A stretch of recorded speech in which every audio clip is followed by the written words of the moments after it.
you're in the zone, but you're working in unison with others. And I think that's maybe one of the most fulfilling, most purposeful, states that we can be in. I would definitely, I think Kotler's ideas of flow are very similar to little p purpose. Like, I would say that when you're doing your little p purpose, when you're doing that thing you love doing that lights you up, in a sense, you're getting closer and closer to flow.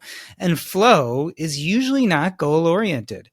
Usually, even the athletes who get into a flow state, when they're in that flow state, they're not thinking about the goal. They are just being and living it. And so I love this concept of how flow and little p purpose fit together. And I feel like they describe similar phenomena, maybe not exactly the same. There is a excellence to flow. There is a performing at peak level, which I don't feel little p purpose needs. But otherwise, I think they're very similar. When it comes to flow or purpose, I think that, for one, it's in the activity, not in, like you said, the goal. Athleticism, sports on the battlefield with some of the service members, it's a really good, a really easy example. When you're doing those, what used to be called extreme sports. But doing those things is a really easy way to touch that purpose and flow. But it's a great example. I'm an avid endurance runner, and you don't feel the flow at the finish line. It's in the middle. It's throughout.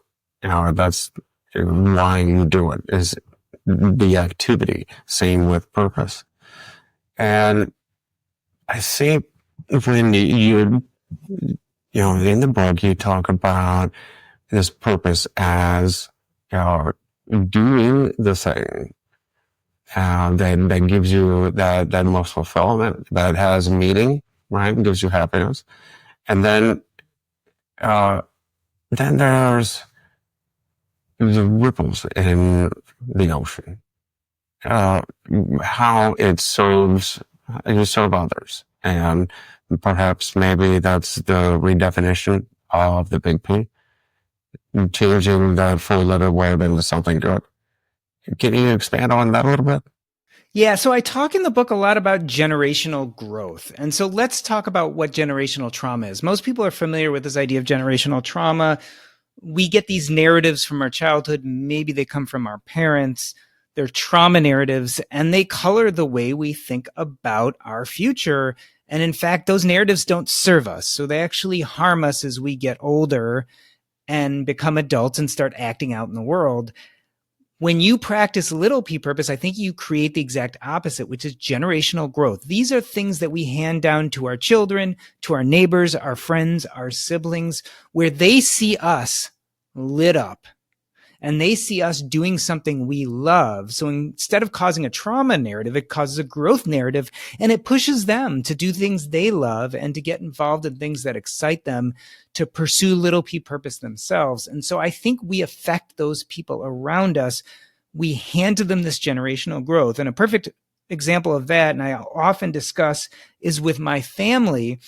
I have my maternal grandfather I never met before. He died before I was born, but he loved math. And so for him, little p purpose was math. And so he became a CPA, an accountant. And back in the 1950s, he loved it so much that my mom was a little girl and she would sit on his lap and he'd have that spreadsheet out and he would show her all the numbers he was putting in the different grids, because that's how you did accounting back then. And so my mom got to see him doing something that lit him up, his little p purpose. Because she was a little kid, just like I was, she tried on that identity, that purpose herself. And she said, oh, this thing I see my father doing that he loves, I kind of love it too. And so she eventually became a CPA and had me. So that was generational growth. She got it from him. She had it too. And so when I was born, I inherited this love of math. I saw my mom being an accountant. I saw that she loved it. And I had a learning disability. So I could barely read. When everyone else in my class was reading, I was coloring in coloring books. And you I would have thought, hey, I'm not a very smart guy, but I knew I was good at math. I inherited that from my mom. And so I was able to overcome this learning disability partially because I had confidence because I was good at math, something that had been handed down through the generations to me. I became a doctor, which I used my math skills to be able to do such difficult work. And one day I had a patient, and that patient was really sick, and they kept on coming into the hospital dehydrated. And I noticed a mathematical connection between two of his lab tests because I love math. And we were able to diagnose him with a rare disease. And because of that, we were able to treat him, and he didn't get sick anymore, and he didn't come to the hospital. And that guy was a pastor at his local church, and he would let in runaways into his church and allow them to sleep there and give them food. And so when we're talking about generational growth, we can draw a straight line from my grandfather, who died before I was born in the 1970s, who lived in New York. And we can draw a straight line to some homeless kid finding shelter in suburban Chicago 60 years later. That is impact. That is legacy. That is generational growth. My grandfather didn't do these things because he wanted to affect the world. He was intentionally pursuing his little p purpose, but those waves that left him and went out into the world traveled miles and miles and miles and decades, and are still having impact today. That's generational growth. That's what happens when we pursue little p purpose intentionally.